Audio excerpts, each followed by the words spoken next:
사면의 룻기 4장 13절로 17절 두 번째 단락 말씀을 같이 읽고 시작하겠습니다. 자, 자신의 성경책에서 읽습니다.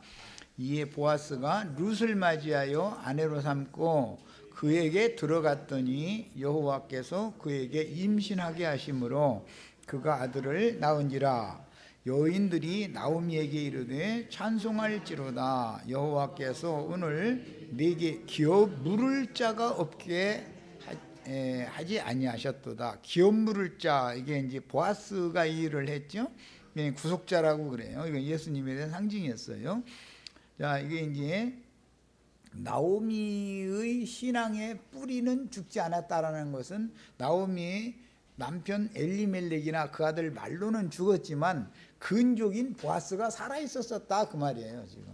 그런데 나오미가 직접 보아스에게 혼인할 수는 없는 일이니까 지금 상황으로는 그 며느리를 혼인을 시켜가지고 며느리와 보아스가 낳은 아들이 나오미의 아들이 되는 이야기예요. 이것을 이제 신약에서는 접붙였다 이렇게 표현을 하죠. 그리고 양자 삼는다 이렇게 표현을, 이제 번역을 양자라고 번역을 했는데 원은 아들다운 아들이 되게 한다 그런 뜻이에요. 참아들이 되게 한다 그런 뜻이에요. 원대로 하자면. 그러니까 육신적인 그 계보의 아들이 참아들이 아니고 이렇게 접붙여진 아들이 참아들이 된다라는 내용이에요. 그러니까 육신적인 이스라엘이 참 이스라엘이 아니죠. 영적 이스라엘이 참 이스라엘이 되는 얘기예요, 말하자면. 자, 이렇게 이제 큰 윤곽을, 성경이 말하는 의도를 잘 아셔야 돼요. 자, 그 다음에 기업 물을 자가 없게 하지 아니하셨도다. 이 아이의 이름이 이스라엘 중 유명하게 되기를 원하노라. 그때 당시는 이제 세상 나라 중에 야곱의 12지파를 통해서 번성한 그 혈통적인 아브라함 자손들이 이스라엘이고 나머지는 이방인들이었는데, 이걸 영적으로는 복음을 통해서 예수 그리스도를 주와 그리스도로 영접한 사람들이 이스라엘인 것이죠. 참 이스라엘이죠. 혈통적인 이스라엘은 그냥 육신적인 이스라엘이죠. 이게 참 이스라엘이 아닌 거예요. 그러니까 자, 그래서 이제 이스라엘 중에 유명하게 되기를 원하노라. 이는 내 생명의 회복자이다. 이 생명의 회복이라는 것이 부활 생명을 지금 말하는 거다 이런 말이에요. 육신의 생명은 죽었지만 영적인 생명은 부활되는 것이죠. 생명의 회복자이며, 이제 이 말씀 때문에 사도행전 1장이 여기서 인용을 하는 말이 나오죠. 주여 이스라엘을 회복할 때가 이때니까, 이렇게 질문을 해요. 회복할 때가, 이스라엘을 회복할 때가 언제입니까? 이스라엘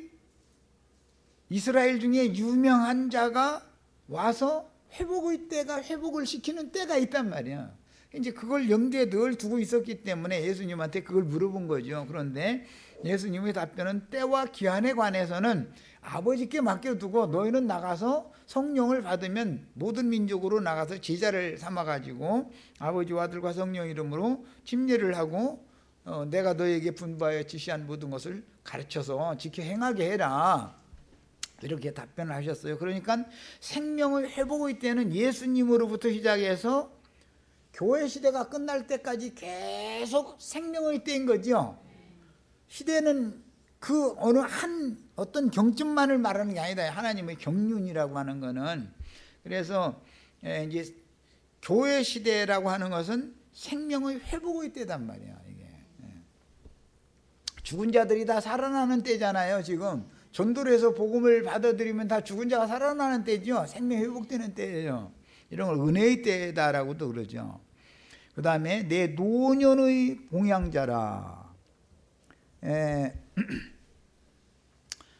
물론 지금 현상적으로 보면 나오미의 자부가 부자인 보아스에게 결혼을 하게 되면 나오미를 봉양하는 건 자부가 실제로 봉양하는 것이지만, 자부가 꽁밥 먹는 건 나오미가 꽁밥 먹는 건 아니죠. 나오미가 일감이 생겼죠 지금. 그래서 손주만 잘 길러 놓으면 자동적으로 먹고 사는 건 걱정 안 해도 되는 거죠. 이제 그거는. 이제 세상사 이치를 생각해 보면 성경이 말하는 의도가 뭐냐. 신약 교회는 복음으로 사람들을 전도해서 얻은 영혼들을 잘 양육하면 신령한 양식을 이제 먹고서 사는 것이 그게 이제 생명을 부지하는 일이기 때문에 나오미가 사는 데는 아무 문제가 없는 거죠. 이제 이런 것이 이제 상징된 거죠. 자, 그다음에 실제로는 이제 여기에서는 보아스와 룻이 나오미를 봉양을 하겠지만 그것은 나오미가 꽁밥 먹는 것은 아니죠. 자기 손자를 자기 아들로 입적해서 그걸 잘 기르는 값으로 뭐 당연히 뭐 그건 먹고 사는 건 아무 문제가 이제 없는 얘기죠 지금. 자, 그래서 오벳이 그 할머니를 먹여 살리는 것으로 이렇게 상징을 해놨는데 이런 것이 다 영적 비유들이 된다는 거예요.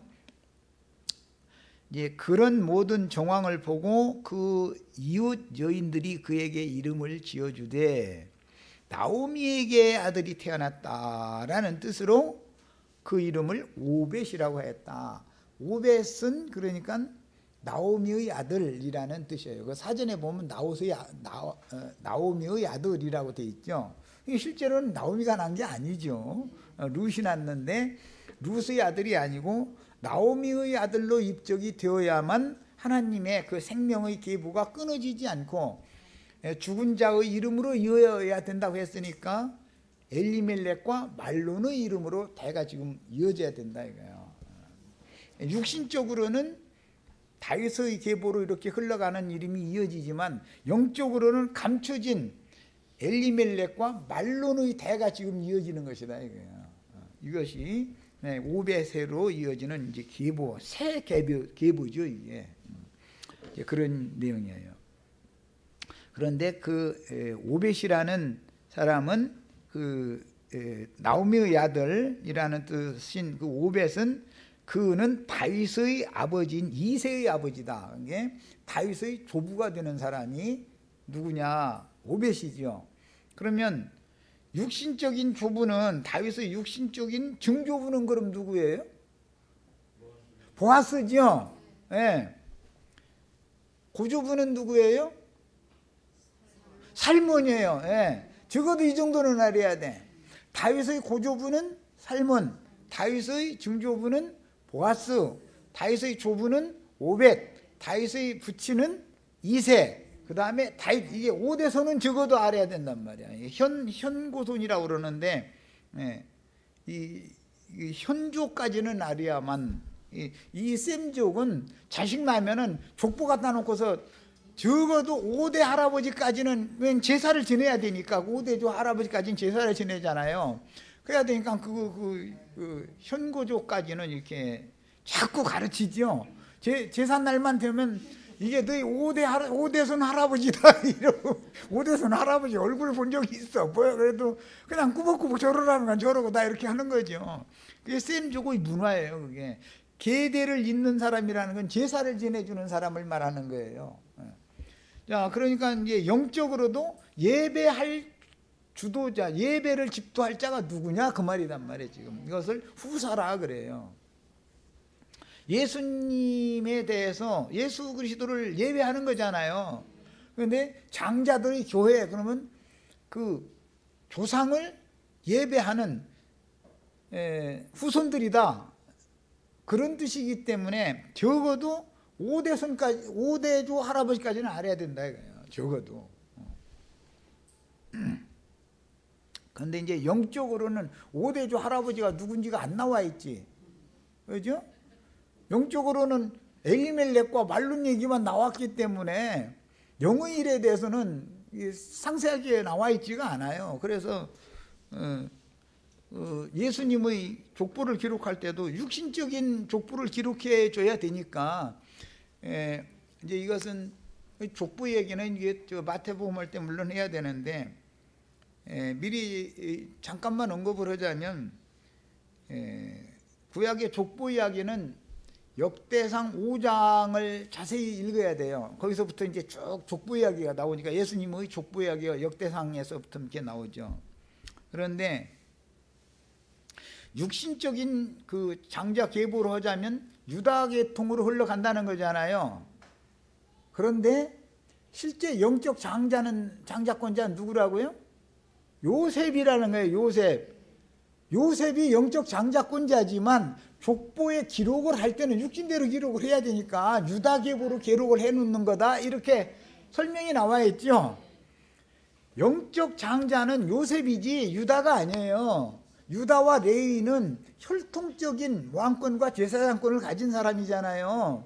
영적으로는 요셉이 장자권자인 거거든. 그런데 족보로 기록을 해나갈 때는 요셉의 계보로 기록을 하지 않는다 이거예요. 육신의 계보를 기록을 해서 예수님한테 맞춰야 되니까. 왜? 예수님이 죄 있는 육신의 모양으로 구속자로 오셔야 되니까 거기 육신의 계보에 맞춰야 되잖아요. 그러나 우리는 육신적인 예수님의 계보에서 우리가 태어난 건 아니죠. 르신앙은 이방 교회에 있는 신자들이라는 거는 영적 계보로 태어난 사람들이지 육신적 계보 사람들이 아니잖아. 이제 이 족보에 들어가면 이게 굉장히 어려워. 그래서 막 혼동이 오게 돼 있어. 성경 읽다 보면 이게 무슨 소리인지 그냥 막 왔다리 갔다리 막 이러니까. 우리는 요셉 계보의 후손이지 유다 계보의 후손이 아니에요. 그래서 계시록에서는 결론을 맞을 때는 유대 지파의 뿌리라고 돼 있어요. 뿌리. 유대 지파의 뿌리는 야곱이죠. 야곱, 이삭, 아브람 이렇게 올라간 것이죠. 그런데 아브람, 이삭, 야곱이 두 계보가 흘러간다. 암암리에 이렇게 두 계보가 흘러가는 거예요. 우리는 영적 계보에 속한 사람들이에요. 자, 이거는 뭐 일단 다음 시간에 할 내용을 미리 이제 잠깐 언급을 해드린 거고, 이제 이 자료 말씀을 읽겠습니다. 자료 내용이 상당히 많이 남았는데, 자, 보아스가 룻을 취하여 아들을 낳은 것은 유대교 지도자들이 멸시하고 학대하던 세리와 창기와 모든 죄인들을 주님께서 구속하여 배필로 삼으신 것을 상징하는 그림이다. 룻이라는 여자는 유대인들은 상종할 수 없는 여자죠. 그러니까 유대교 지도자들은 세리와 창녀와 모든 죄인들, 이방 죄인들은 상종을 않잖아요. 룻이라는 여자로 대표됐다, 상징화되었다 이런 말이야.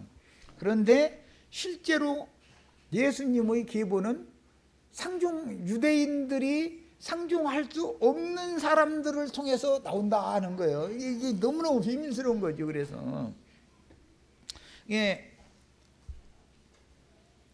지난번에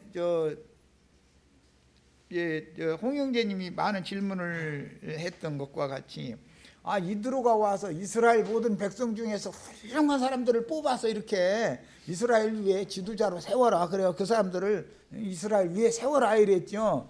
그게 백성들 위에 사람이 쓰는 것을 니골라당이라 그래요. 하나님의 백성들 위에는 그리스도가 머리가 돼야 되는 거예요. 사람이 머리로 쓰면 안 되는 거예요. 그런데 이런 것이 다 감춰져 있지, 성경에는. 그런데 그 사람들이 다 하나님을 잘 섬기는 사람들이라고 돼 있죠. 아주 훌륭한 사람들이잖아요. 세상교회 교황, 추기경, 당회장 목사님, 무슨 어떤 큰 예배당 목사님들이 다 훌륭한 사람들이에요. 세상에서 사람 가치도 없는 사람들이에요. 다 훌륭한 사람들이죠. 그런데 그들의 계보를 통해서 하나님이 장자권을 이어가지 않는다는 게 이제 비밀이지. 이게 너무너무 비밀이에요. 성경을 볼 때는 이게 눈이 열려야 돼. 그래서 진짜 아무것도 아닌 사람들 몇 명 모였는데 그 사람들을 통해서 예수님의 생명의 계보가 흘러간다. 그러면 그게 이해가 되겠어요? 유대교의 지도자들인 예루살렘의 율법사, 서기관, 바리새인, 제사장물이, 헤롯 당물이 이런 사람들이 훌륭한 사람들이지, 생선 잡아서 생선 장수에서 근근하게 먹고 살던 베드로와 제자들이 그 사람들을 따라가겠어요? 예루살렘 지도자들을 저 갈릴리 바다에서 생선 잡아서 하루하루 먹고 살던 사람들이 따라가겠냐고. 누가 훌륭한 사람이겠어? 육신의 눈으로 보면. 갈릴리 어부들하고는 비교가 안 되는 사람들이에요. 학문적으로 보든 성경을 아는 지식으로 보든 그 사람들은 인품으로 보든 생선 장사가 뭐 본받을 만한 인품이 있겠어요? 우리 같은 사람도 시장에 가면 생선장수 옆에서는 오래 안 있으려고 그래. 그냥 이상하게 비린내가 풍기니까 그 사람 몸에서 막 옷에 다 배가지고. 그런데 그런 사람들을 통해서 생명의 계보가 유대교 지도자들에게서 그 교권을 빼앗아가지고 제자들에게 주는 얘기잖아요. 지금 이게 룻기 4장의 결론이 그 얘기예요. 이게 너무너무 비밀스러운 거야. 그래서 육신의 눈으로 훌륭한 사람, 지혜로워 보이고 뭐 말 잘하고 뭐 세상 지식도 많고 인격이 막 좋아 보이고 그런 것을 가지고 하나님은 사람을 외모로 판단하는 분이 아니다. 그 사람의 중심에, 신앙 중심이 어디에 뿌리를 두고 있느냐 이걸 본단 말이에요. 이게 성경을 보는 관점 이렇게 딱 바꾸셔야 돼. 우리도 사람을 외모로 판단해서는 안 돼요. 그 사람들은 유명한 부흥 강사님들 명함도 보통 이게 있는 그 규격이 아니더만 지갑에 잘 들어가도 않도록 2배로 이게 해가지고서 왜 그랬나 봤더니 뒤에 무슨 신학대학교 뭐 박사 석사 뭐 쭉 하이를 하다 보니까 조그만 거기에다 해갖고나 안 들어가. 이게 명성이 자기 이름을 내야 되는데 그 이름이 유명하게 된 자기 이름을 유명하게 하려고 그러지 예수님의 이름을 유명하게 하려고 않는 사람들이다 이거예요. 그런데 세상에서 볼 때는 그 사람들이 예수님보다 더 훌륭해. 얼마나 훌륭한지. 아주 이런 거에 절대 속으시면 안 돼요. 예. 그 사무엘 보고 지금 이 모세의 아버지 집에 보내가지고 사울 왕을 내가 패할 거고 이세의 아들 중에서 내가 왕 새로 세울 거니까 너가 기름 부어 했더니 사무엘이 갔는데 이세의 맏아들 이렇게 봤더니 이런 사람을 삼켜놓으셨네 하고 막 기절하겠더라는 거예요. 얼마나 훌륭한지. 그러니까 그냥 기름 부으려고 아니요 하나님이 막 기름 막 부으려고 그러는데 아니라고 그랬다는 거예요. 그냥 둘째를 오라고 했더니 아이 장형보다 더 잘났네. 아니 셋째 오니까 또 둘째보다 더 낫. 아이 그런데 끝까지 아니라고 그런 거예요. 맨 나중에 말째를 아직 이제 아들 안 남았어? 그러니까 하나 있는데 그놈은 여기 올 자격도 없어갖고 그냥 양떼나 지키라고 해서 여기 오지도 않았다 그런 거예요. 그놈 한번 데리고 와봐. 그래. 그래서 다윗을 데려다 놓으니까 다윗은 형들만 외모로 볼 때 못했다는 거 아니에요. 얼마나 아버지가 판단할 때 이세가 판단할 때 하나님이 기름을 부으면 쟤한테는 안 묻지 내가 봐도 쟤는 아니야 그런 거 아니요. 그러니까 그 자리에 참석도 안 시킨 거 아니요. 그런데 하나님은 다 아니라고 말이요. 사람이 눈으로 볼 때는 훌륭한 그 아들들 다 아니라고 하고서는 사람이 판단할 때는 쟤는 여기 올 필요도 없는 애다고 생각했는데 걔 딱 데려다 놓으니까는 걔한테 하나님이 기름 부으라고 했다는 거예요. 이걸 알아야 돼. 하나님은 그래서 세상적으로 문벌 좋은 자, 세상적으로 부한 자 이런 자를 하나님이 크게 쓰시지 않는 법이라는 걸 아셔야 돼. 왜 그래요? 위험 소지가 많은 사람들이다 이거예요. 그 사람들이면 사실은 더 크게 쓰실 수 있죠.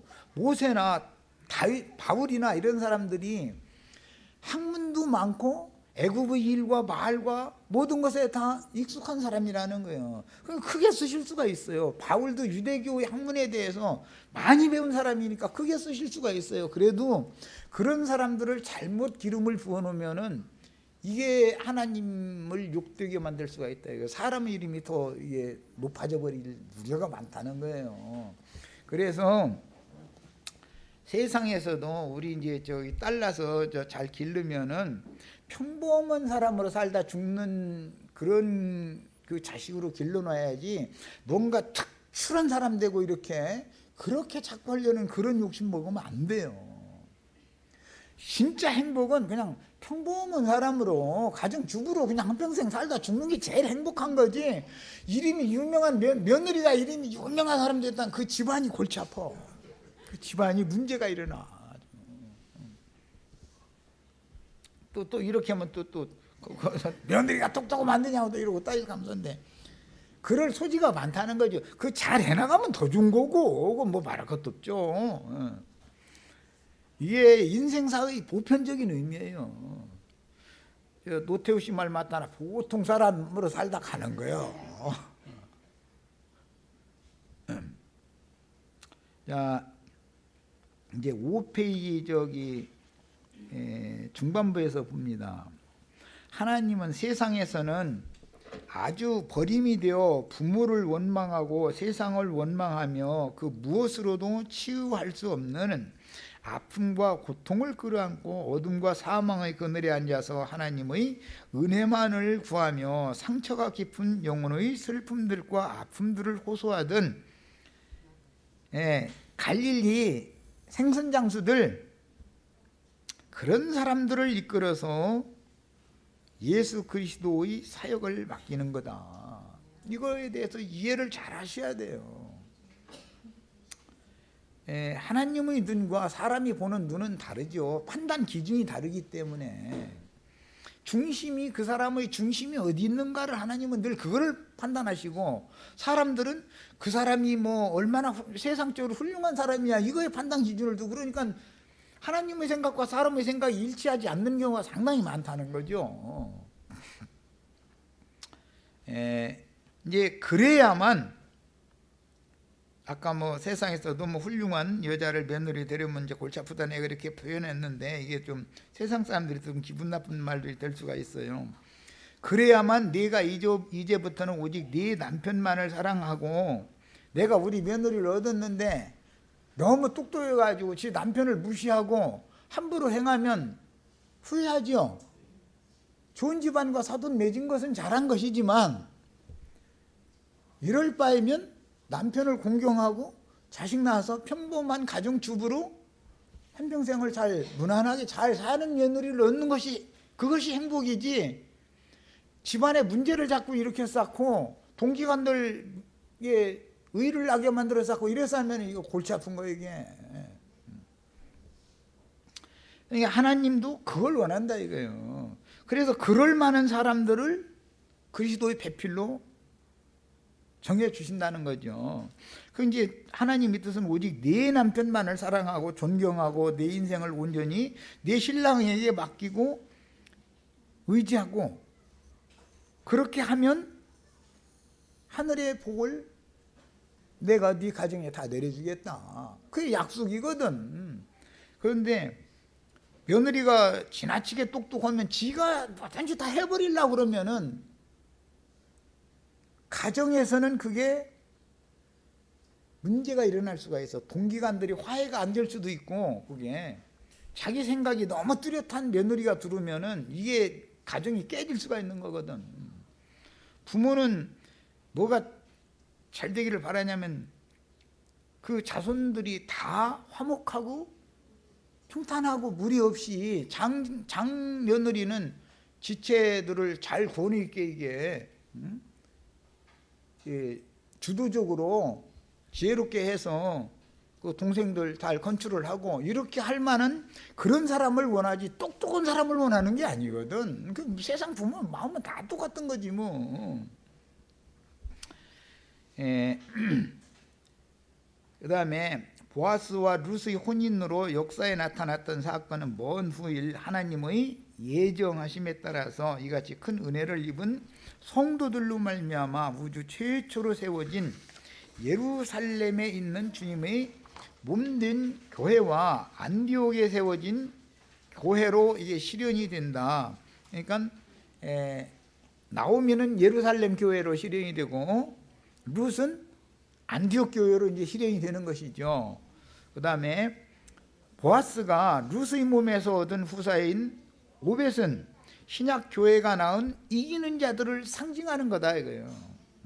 그래서 이들은 다 사도들과 선지자들과 교사들로서 이루어진다. 여기서는 예표로 표적으로 오벳이지요. 오벳은 하나님이 예정하시고 택하신 자들로 세워진 장자들의 교회의 후계자들이다 이거예요. 그걸 대표한다 이런 말이에요. 예루살렘 교회의 이기는 자들의 대표는 베드로와 야고보였죠. 예루살렘 교회의 기둥같이 여기는 사도들이다 그랬잖아요. 그 후계자는 마가 요한이었어요. 베드로의 후계자는 마가 요한이죠. 그 다음에 안디옥 교회는 소위 말하는 평신도들이 세운 교회죠. 예루살렘이 핍박이 일어나가지고 안디옥에까지 가서 전도를 해가지고 그곳에 사람들이 모이게 된 거예요. 거기는 무슨 사도들이나 무슨 집사님들이나 이런 분들이 가서 전도를 한 곳이 아니에요. 거기는 그냥 오늘날로 말하면 소위 말하는 평신도 교회예요. 평신도 교회라는 간판도 있더만 이렇게 지나가다 보니까 평신도들이 전도를 해서 세운 교회가 안디옥 교회예요. 우리는 안디옥 교회의 계보죠. 이방인들의 교회라는 건 안디옥, 영적 참 이스라엘은 안디옥 교회의 계보예요. 그러니까 평신도들에게 전도를 받았어야 되는 거예요. 신학을 한 사람들한테 유명한 자들에게 전도를 받은 교회는 안디옥 교회가 아니죠. 이거에 대해서도 이 교회의 뿌리에 대해서도 알아야 돼요. 어떤 집안의 뿌리를 알아야 되는 것이거든. 그런데 그곳에 이기는 자들의 대표자는 바울과 바나바였죠. 네. 그 후계자는 뭐 많지요. 바울과 바나바의 그 후계자는 뭐 물론 바나바의 생질인 마가 요한이 나중에 이제 여기 합류를 하게 되고, 바울의 후계자는 뭐 누가, 디모데, 디도, 실루아노 등 그 디모데 후서 편지 글에 보면 후계자들 얘기가 쭉 나오죠. 바울이라는 사람이 생육 본성을 참 많이 한 사람이지 알고 보면. 긴 시간이 지나는 동안 하나님의 이런 비밀스러운 경륜에 따른 구속의 비밀을 밝히는 복음은 땅 끝까지 이르지만 앞서 복음을 받은 교회들은 점점 세속화되어 타락의 길을 걷다가 타락의 그 머리 근원이 되는 사람이 기독교계에는 뭐 기독교의 아버지라고 이제 흔히 이렇게 부르고 이제 신학 그 조직 신학에서는 그렇게 표현하는데 콘스탄티누스 대제라고 부르죠. 로마의 황제잖아요, 사람이. 그런데 초대 교황이다. 초대 교황은 베드로고 콘스탄티누스는 2대 교황이고 뭐 이런 식으로 이게 하는데 그게 다 거짓부렁이죠. 베드로가 교황으로 된 적도 없고 콘스탄티누스에게 뭐 교황 뭐 이게 승계해 준 적도 없어요. 그 저희가 그냥 하는 소리지. 그런 게 어디가 있어. 그래서 이처럼 자꾸 세속화를 시키다가 콘스탄티누스라는 사람은 기독교를 공인화한 사람이잖아요. 로마교로 공인한 사람이요. 그러니까 기독교계에서는 그래서 기독교의 아버지라고 그렇게 표현을 그래서 하는 거예요. 그러나 세상의 황제가 교회의 자기 보좌를 좌정하는 그런 일을 한 것이지, 교회의 머리는 그리스도여야 되는 것이지 콘스탄티누스라는 사람이 되면 안 되는 거죠. 이런 거에 대해서 기독교계는 너무 이상이 없는 거예요. 이런 얘기하면 그럼 콘스탄티누스라는 사람이 그럼 마귀의 자식이냐고. 마귀 자식이지. 그거야 말할 것도 없지. 그걸 뭘 자꾸 얘기했어. 이것은 너무 왜 이런 데서 혼동이 오는가. 사람의 눈으로 본다 이거 자꾸 외모로 판단을 자꾸 하는 거예요. 사람을.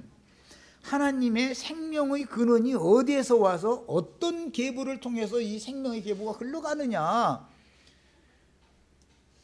로마교에 의해서 순교당한 사도들, 후사도들 그 계보로 흘러가는 것이지 콘스탄티누스의 후예들로 흘러가는 게 아니단 말이에요. 절대 그런 게 어디가 있어. 이것은 너무 분명해지셔야 되겠어요. 우리는 자꾸 족보 이야기로 연결을 하는데 안 할 수가 없어요. 이게 생명의 계보에 연결이 되기 때문에. 자, 그 다음에 이들은 스스로 하나님을 이제 기쁘시게 하는 자들이 아니라 나오미의 자부 룻과 같이 하나님의 주권적인 안배에 따라서 주 예수께로 중매를 받기 위해 자신은 알 수 없었지만 전능자의 비밀스러운 손길로 그리스도께로 이끌림을 받고 전능자의 주권적인 안배로 그리스도와 혼인하게 된 은혜를 입은 성도들이, 소위 말하는 평신도들이 전도하여 세운 안디옥 교회였다. 안디옥 교회가 신약의 이방인들의 교회로 사도들을 파송을 했을 때 바나바와 바울을 맨 먼저 파송을 했고, 그 대를 이어서 지금 우리들에게까지 계보가 온 거잖아요. 이 계보를 잘 하셔야 돼. 계보를. 우리는 예루살렘 노선이 아니에요. 우리는 안디옥 노선이에요. 안디옥 노선은 평신도 노선이에요. 평신도 노선. 안디옥에는 사도들이 있었고 집사들이 있었고 그 사람들이 다 뭔가를 다 좌지우지하고 다 그렇게 하잖아요. 그러나 안디옥 교회는 그게 없었어요. 안디옥 교회는 그냥 예루살렘에서 모여 있으려고 그러는데 핍박이 일어나니까 도망을 간 거예요. 그런데 가서 전도를 하다가 보니까 안디옥까지 가서 평신도들이 전해서, 거기 집사들도 없어. 거기는 집사들이 전했다는 말도 없어. 그냥 평신도들이 전했어. 그래서 그 평신도 교회라고 간판 붙인 사람들, 이런 내용이나 알고서 그런 간판을 붙였는지 이거 좀 한번 그 목사님 만나 좀 대화 좀 해봤으면 쓰겠는데.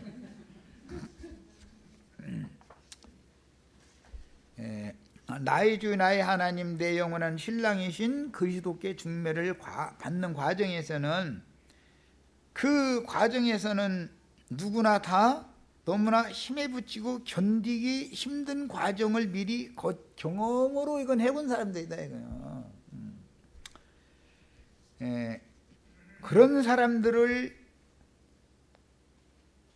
불러다가 전도자들을 통해서 그런 사람들이나 또 복음을 받아들이니까 불러다가 이제 주님께서 그리스도께 중매를 하실 때 이제 주례를 하나님이 쓰시는 거예요. 그 주례를 쓸 때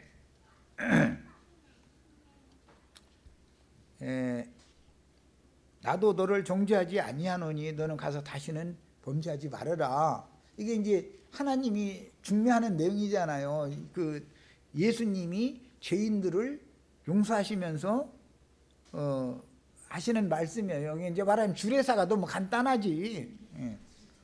그런데 그보다 더 확실한 주례사는 없죠.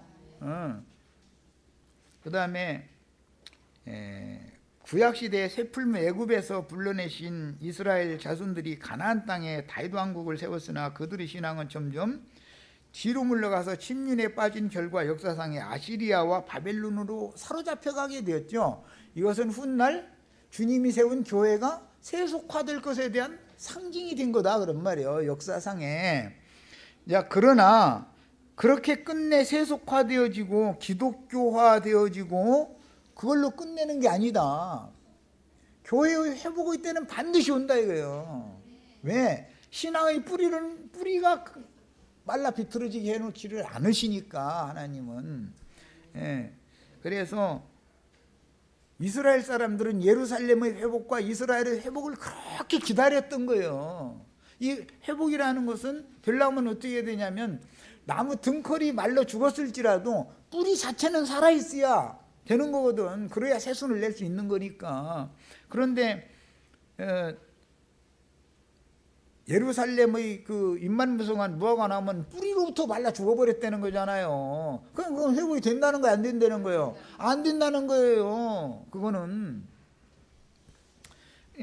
역사상의 세리와 창기와 모든 죄인들, 완전히 버림받은 자들로 보였던 그들이 차라리 간절히 주님을 찾는 그런 간절한 소망이 끝나지 않은 사람들이고, 너무 배부르고 당시에 모든 기득권을 가진 사람들은 신앙 자체가 뿌리로부터 메말라 죽은 상태예요. 그러니까 껍데기만 남은 거지, 등골만 남아있는 거지. 다 버그럭버그럭은 이게 등골만.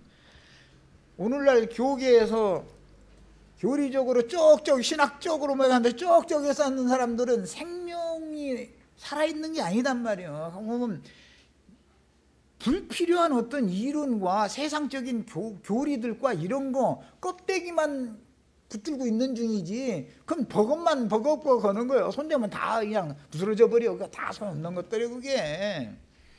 이런 이치를 아셔야 돼.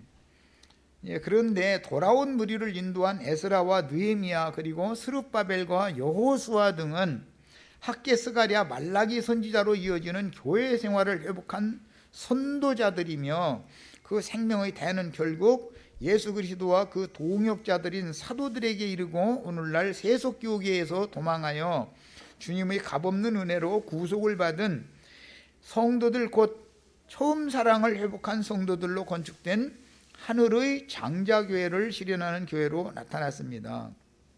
오늘날까지 개인적으로 전도를 제일 많이 한 사람은 드와이트 D.L. 무디라고 하는 사람 얘기 들어보셨죠? 무디라는 사람은 평신도예요. 그 사람은 미국 사람인데 직업도 구두수선공이었었어요. 구두수선공. 초등학교 졸업을 못한 사람이에요. 그런 사람인데 주님께서 그에게 함께 하니까 전도를 개인적으로 제일 많이 한 사람이에요. 그의 메시지를 통해서 구원받은 사람이 제일 많다는 거예요 지금. 그러니까 하나님은 어떤 노선을 통해서 여전히 일을 하신다 이거예요. 노선이 있어요. 많은 사람들은 노선을 이 생명의 그 두 흐름에 대해서 너무 모르고 있는 거예요 지금.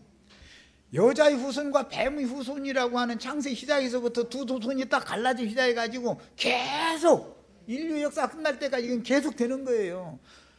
가인도 제사장이잖아요. 하나님 여호와 섬기는. 그 사람이 뭐 여호와 이름으로 하나님 섬기는 제사드리지 무슨 귀신 이름으로 제사하겠어요? 아벨도 제사장이에요. 그런데 이 제사 문제 때문에 동생을 죽이잖아 형이. 그게 훗날 결과적으로 유대교 지도자들이 예수님을 죽임으로 역사상에 딱 드러나는 거잖아요. 계시록에서는 하나님의 말씀과 저희 가진 증거 때문에 뱀의 후손들에 의해서 죽임당한다는 거예요. 여자의 머리들, 7머리들에 의해서 그 수가 채워진다는 거예요. 그러면 하나님의 창세기부터 계시록까지 모든 경륜이 딱 끝나는 거예요. 그 사람들은 뭐라고 말을 해요? 죽이는 자들은 너 신학은 졸업했어? 딱 물어보죠. 교단은 무슨 교단인데 너 목사 증 있어? 증 내놓으라고 그래요. 형제 자매님들 전도하는데 증 없으면 전도 못해요. 그 사람들의 생각에는 증이 있어야지. 아니 그러면 무디에 대해서 말을 하지 말든지. 무디가 목사 증 갖고 다니면서 전도했어요? 무디가 무슨 신학교를 졸업을 했어요. 세상적으로는 초등학교도 졸업을 못한 사람이에요. 그 사람이. 그런데도 주님이 그를 그렇게 크게 쓰셨어. 하나님이 누구와 함께 하시느냐, 하나님의 말씀이 누구와 함께 계시느냐가 중요한 것이지 그 사람이 세상에서 알아줄 만한 뭐가 있느냐 없느냐 자꾸 이런 걸 자꾸 따져가지고는 안 된다 이거예요. 예, 우리는 성경의 흐름을 잘 아셔야 되겠어요. 자, 바벨론과 아수르 등지의 먼 곳에서 돌아온 무리로 세운 이스라엘 왕국은 얼마 지나서 헬라 제국을 계승한 안티오코스 에피파네스의 침공을 받고 암흑기를 거치게 되고 로마 시대의 헤롯을 통해서 예루살렘 성전이 회복되었죠. 재건되었죠. 그런데 로마에 의해서 다시 무너지게 되는 거예요. 긴 시간이 지난 후에 이제 1948년도에 이스라엘 왕국이 재건되었지만 거룩한 도시인 그 성도라고 그러죠.